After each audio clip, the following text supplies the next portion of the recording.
de esta noche es la mayor decisión.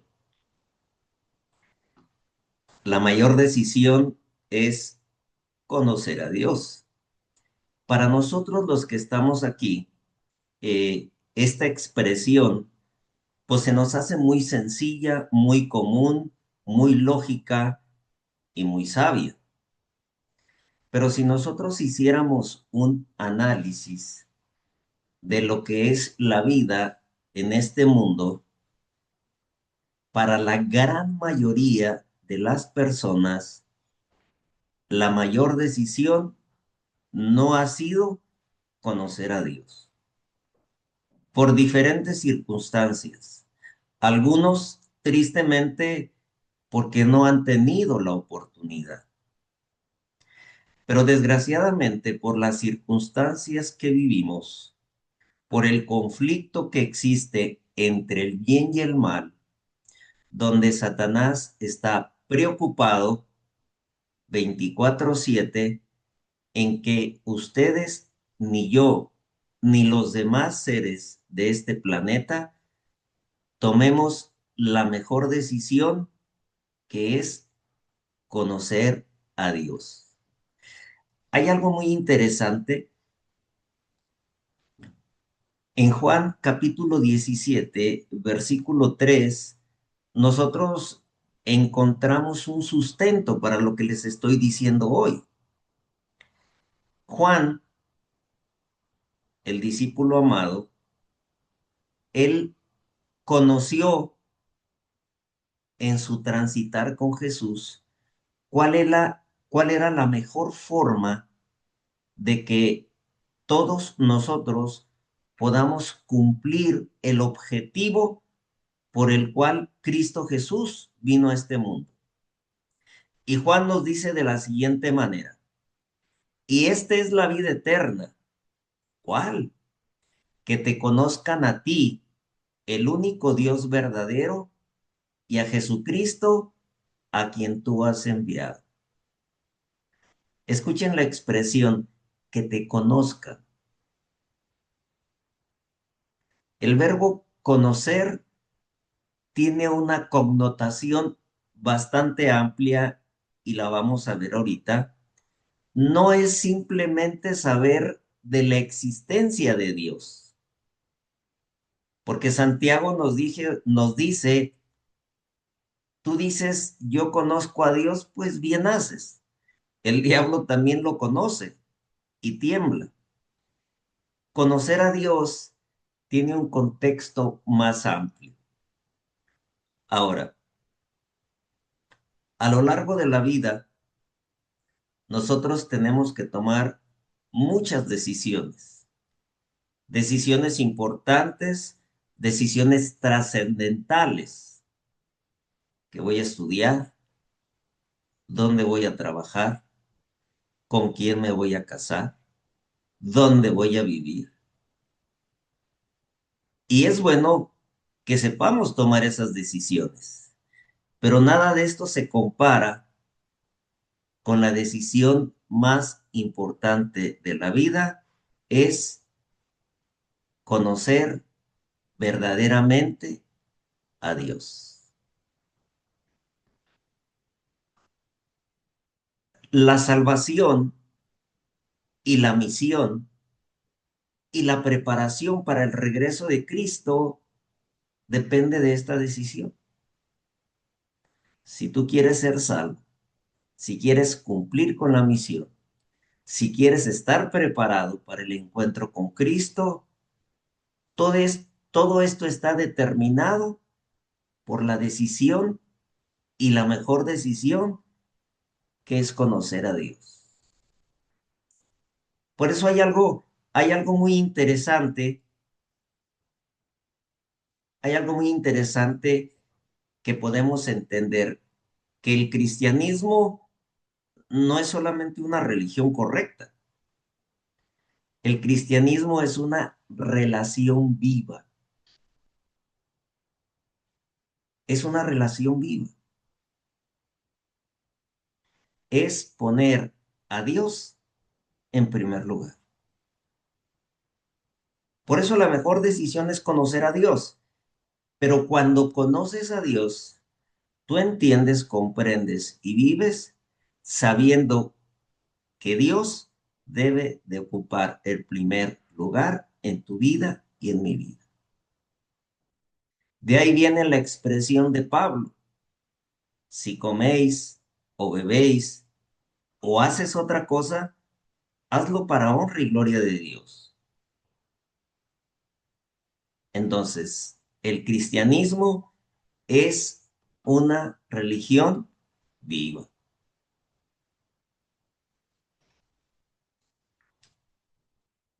En el capítulo 7 del Camino a Cristo podemos resumir de la siguiente manera este capítulo.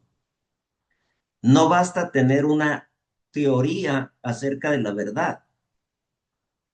No basta profesar fe en Cristo, conocer el plan de salvación. Entonces, es necesario conocer a Cristo. ¿De qué manera?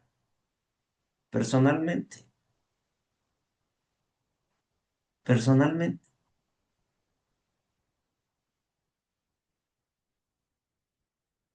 Ese es el cristianismo. La teoría es buena, hay que saberla, hay que entender el plan de salvación, pero hay que vivirlo, hay que hacerlo parte de nosotros. Este versículo es famoso y eso lo escribe el profeta Oseas en el capítulo 4 y el versículo 6 dijo así: mi pueblo fue destruido porque le faltó conocimiento. Ahí nos viene una interrogante. ¿Qué no se supone que el pueblo judío era un gran conocedor de las escrituras? Una de las cosas que aprendían desde niño es a memorizar porciones de la Torá. ¿Por qué dice Oseas que a su pueblo le faltó conocimiento? Es que no era conocimiento intelectual, era un conocimiento experimental.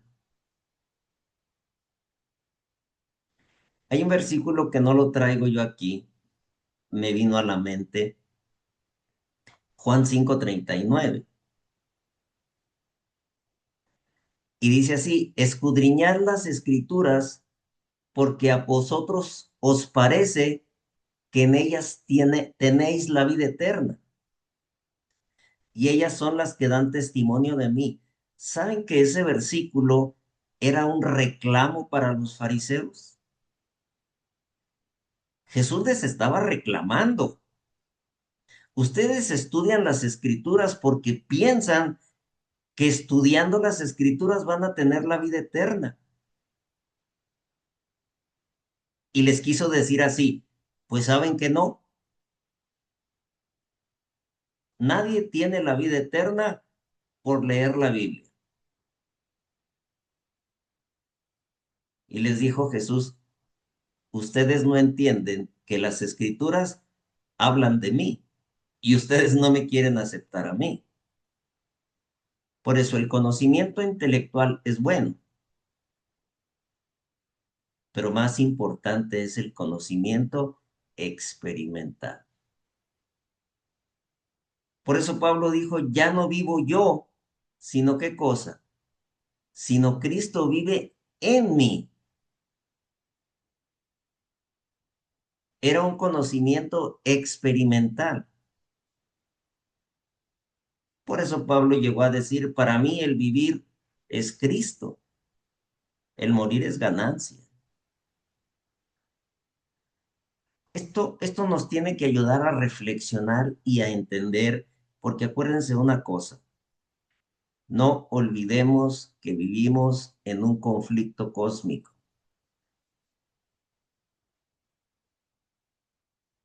Juan, si no mal recuerdo, 8:34 dice que Satanás es el gran engañador.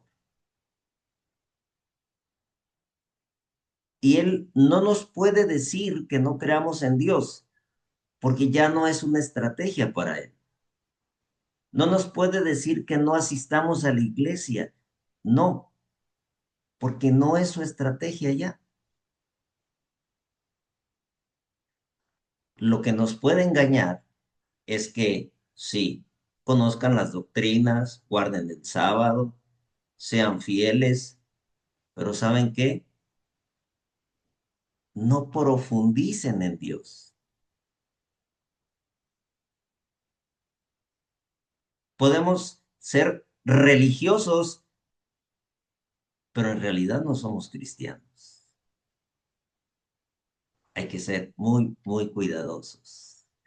Hebreos capítulo 1, versículo 1 y 2. El escritor de Hebreos nos está diciendo que ustedes y yo tenemos una gran ventaja que no tuvo el pueblo de Israel. ¿Y cuál es esa ventaja? Sí, Dios se comunicó con el pueblo. Les habló muchas veces, de muchas maneras, en otros tiempos, por los profetas. Pero tú y yo en estos días nos ha hablado por el Hijo. En pocas palabras, tenemos una bendición maravillosa extra, extra que Dios nos ha dado, que podemos escuchar a Jesús. Conocer a Dios. Una de las cosas que Dios en el contexto bíblico nos ha enseñado, que Él siempre ha querido darse a conocer a sus hijos. El espíritu de profecía nos dice que en el Edén el Señor platicaba con Adán y Eva cara a cara.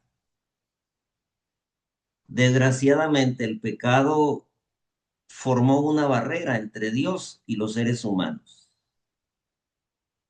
Pero aún así, Dios siempre quiso acercarse a sus hijos. Y la prueba está con Moisés. No puede faltar Moisés, que Moisés gozó de una comunicación sumamente íntima y directa con Dios. Hay una expresión que no tiene mucho, la estudiamos en la lección, donde Moisés le hace una petición a Dios. Señor, muéstrame tu gloria. No era una curiosidad de parte de Moisés. Moisés sabía que Dios no tiene un cuerpo físico, que Dios es espíritu. ¿Qué era lo que quería Moisés? Moisés quería tener un conocimiento pleno acerca de Dios. Por una razón, él tenía una misión que cumplir.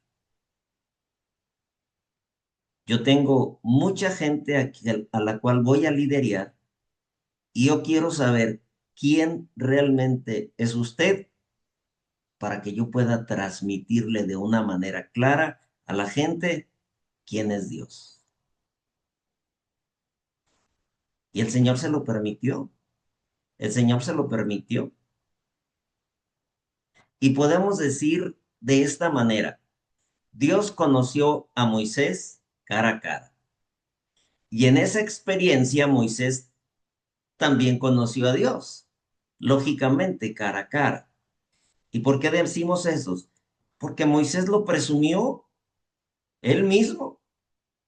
Él es el escritor de el libro de Éxodo y en el capítulo 33, versículo 11, dice así, y hablaba Jehová a Moisés cara a cara, como hablaba cualquiera a su compañero. Qué interesante cómo lo escribe, ¿no?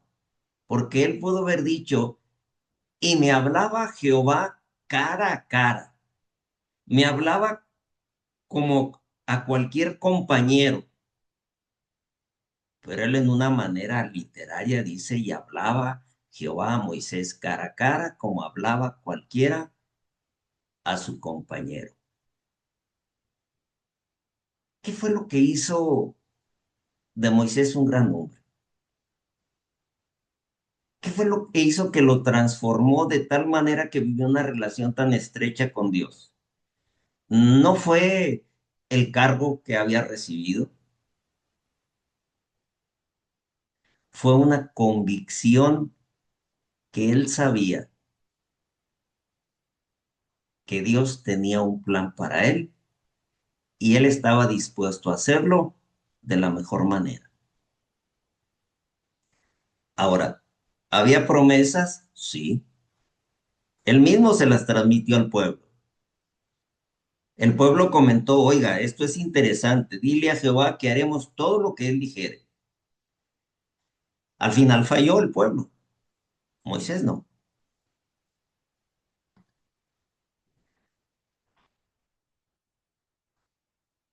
En diferentes oportunidades la Biblia nos enseña que Dios tomó la iniciativa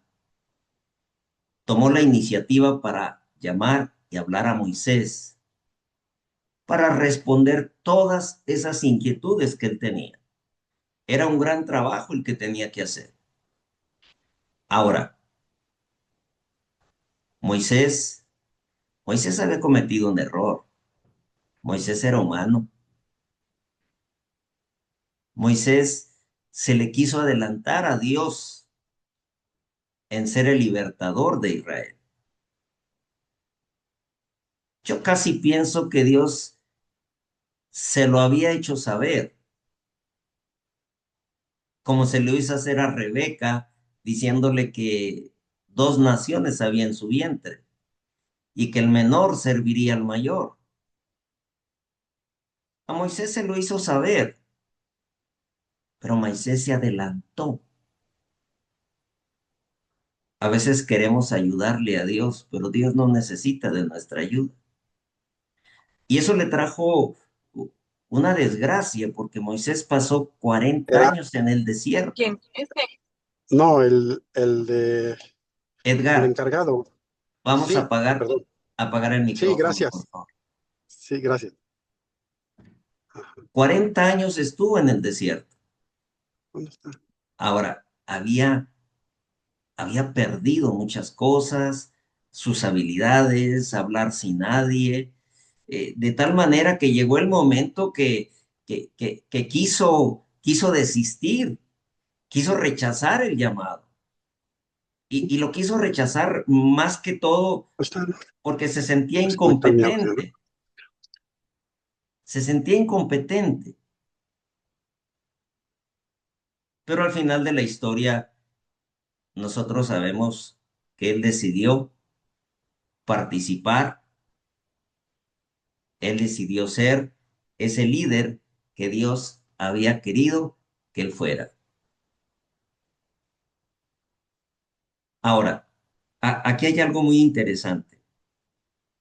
El trabajo de Moisés era ser un libertador. Había una similitud en el trabajo de Moisés con lo que hizo Jesús.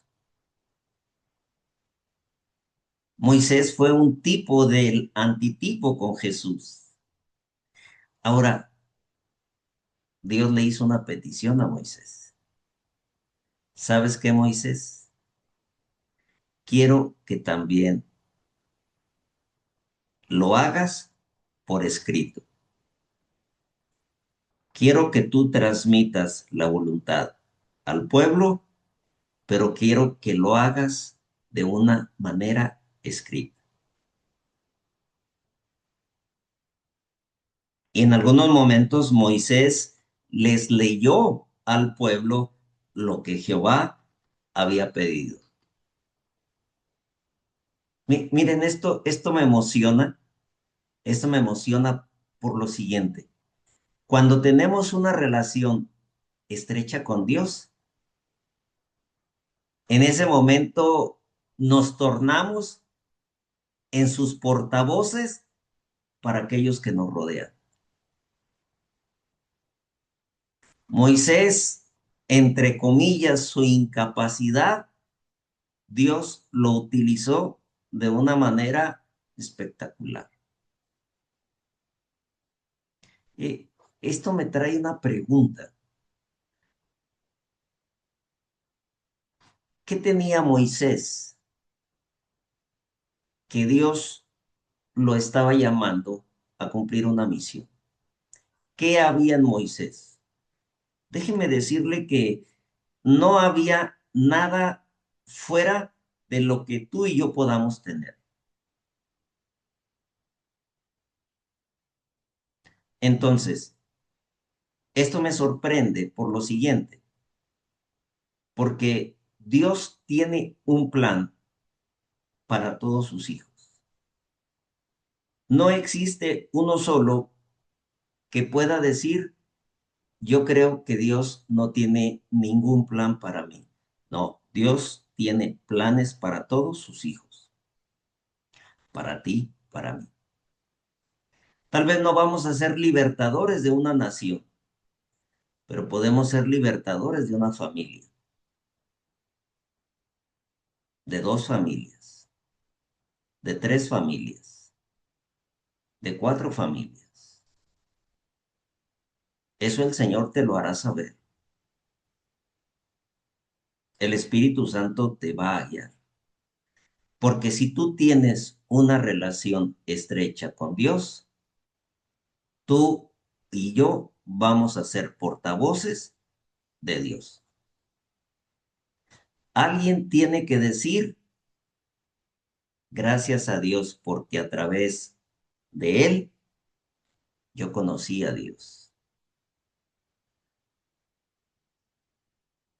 Mire, les voy a explicar lo siguiente. Cuando Juan, en el libro de Apocalipsis, el Señor le permite mirar una escena en el cielo, dice que él vio un mar de vidrio. En aquellos tiempos, el vidrio era de gran valor y él alcanza a mirar un mar de vidrio. Pero dentro de ese mar de vidrio, más bien sobre ese mar de vidrio, habían dos grupos muy grandes. Unos que él identificó como los 144,000, que déjeme decirle que los 144,000 no son literales, simbólicos. Quiere decir que era una gran multitud. Pero también él gira su cabeza y voltea a ver otra gran multitud.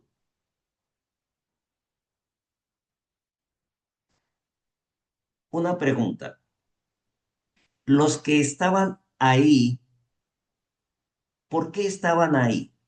Una, porque tuvieron una relación estrecha con Dios y aceptaron a Cristo Jesús. Y por consiguiente, pues fueron los portavoces de Dios. Entonces, el trabajo de Moisés, lo que hizo Moisés, no está muy lejos de lo que tú y yo tenemos que hacer. Eso es maravilloso. Eso es maravilloso. Éxodo 17:4. El pueblo acaba de molestarse con Moisés y con Dios. La pregunta es, ¿por qué se enojaron con Moisés y con Dios? ¿Saben por qué? Porque los consideraban uno solo. Sabían la relación estrecha entre Moisés y Dios. Sabían que Moisés era el portavoz de Dios.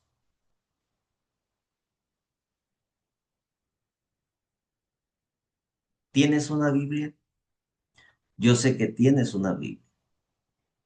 Y yo siento que la mayoría de ustedes no tiene una Biblia, tiene varias Biblias. Y si tienes un teléfono, puedes tener varias versiones de la Biblia. Y si por alguna razón no tuvieras una, consíguela o nosotros te la proporcionamos. ¿Por qué? Porque esa es la manera por la cual nosotros podemos conocer a Dios. Porque es la manera como nosotros podemos conocer plenamente a Dios. Podemos intimar con Dios. La única manera de conocer a Dios es a través de su palabra, es a través de la oración. Es la única manera de enamorarnos de Dios. Éxodo 24, 4 y 7 dice, entonces Moisés escribió todas las palabras de Jehová y levantándose de mañana edificó un altar y 12 columnas al pie del monte, una para cada tribu de Israel. Después tomó el libro del pacto, lo leyó a oídos del pueblo, el cual dijo, obedeceremos y haremos todas las cosas que Jehová ha dicho. Hay un dicho por ahí que dice, papelito habla, ¿verdad? Bueno, Dios le dijo, mira Moisés, yo sé que tú les puedes transmitir verbalmente todo lo que te diga, pero yo quiero que tú lo dejes escrito. Saben que Dios estaba pensando en ti y en mí. Acuérdense lo que le dijo a los fariseos. Ellas son las que dan testimonio de mí.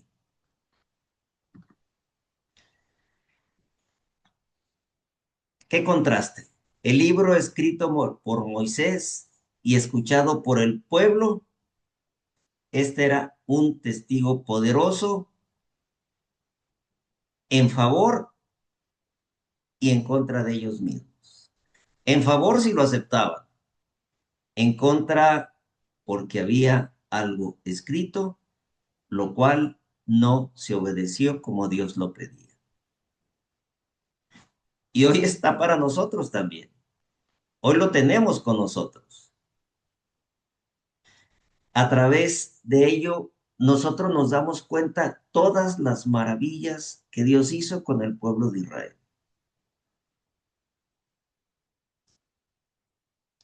Cómo lo sacó de Egipto de una manera milagrosa.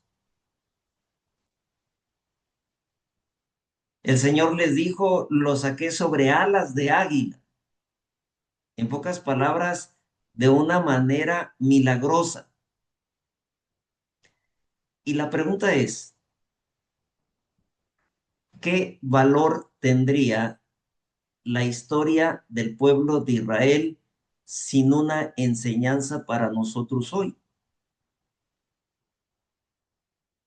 Una de las cosas importantes que nosotros debemos de entender es que de la misma manera como Dios sacó al pueblo de Israel de Egipto, Dios nos va a sacar del pecado y nos promete llevarnos a la Canaán celestial.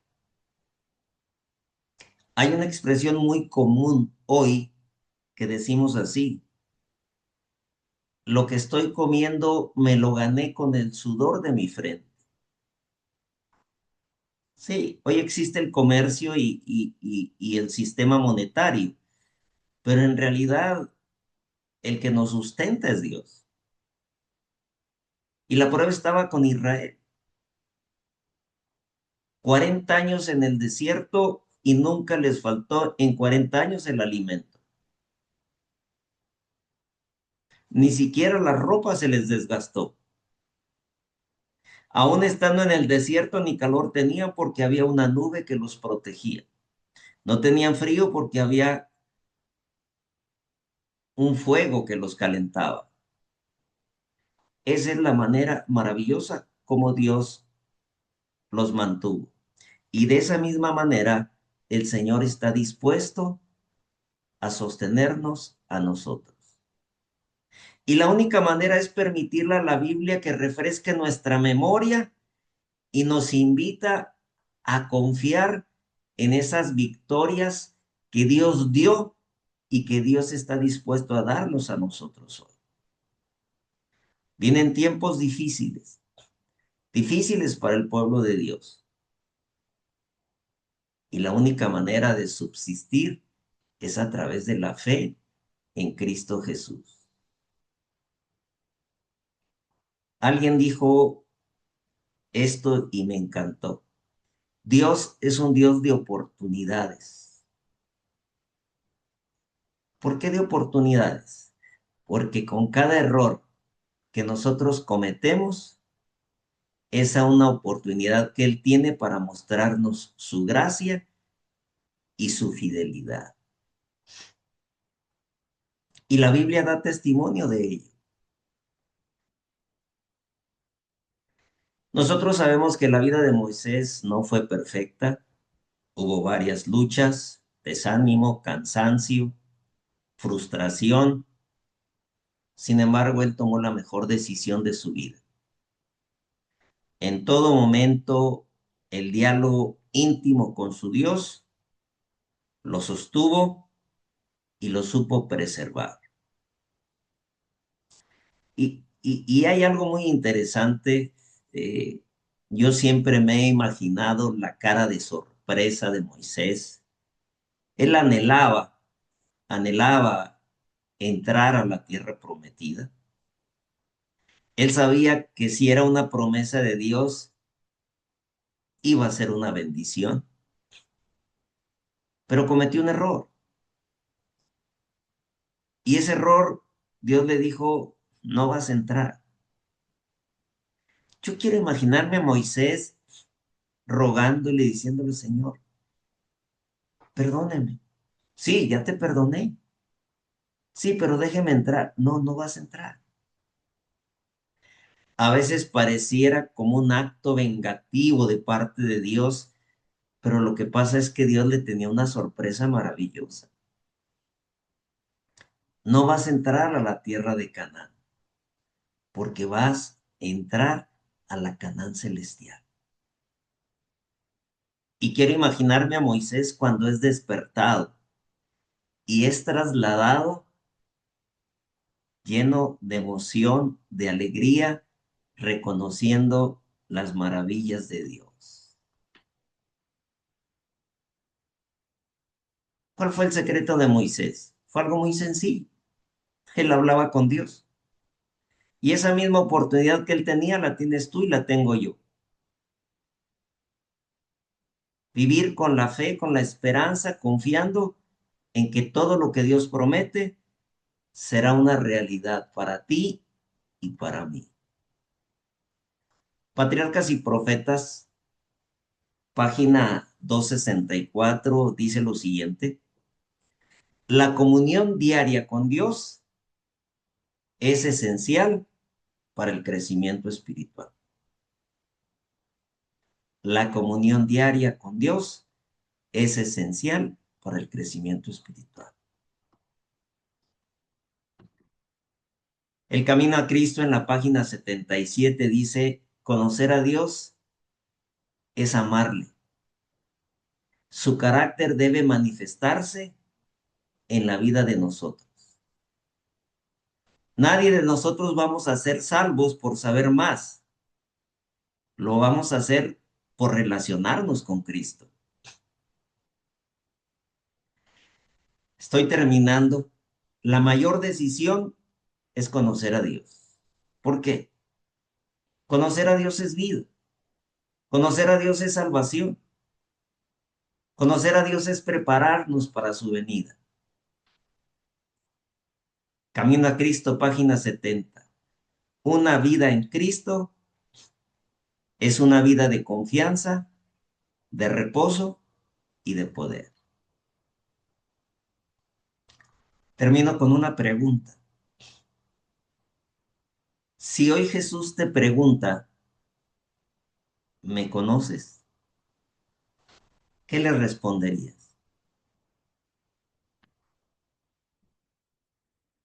Mi deseo, mi oración en esta noche es que cada uno de nosotros podamos decirle, Señor, la decisión más grande de mi vida ha sido conocerte a ti y a tu Hijo Jesucristo. Esta es la mayor decisión, conocer a Dios. Que Dios los bendiga en esta noche. Amén. Ay, qué compromiso.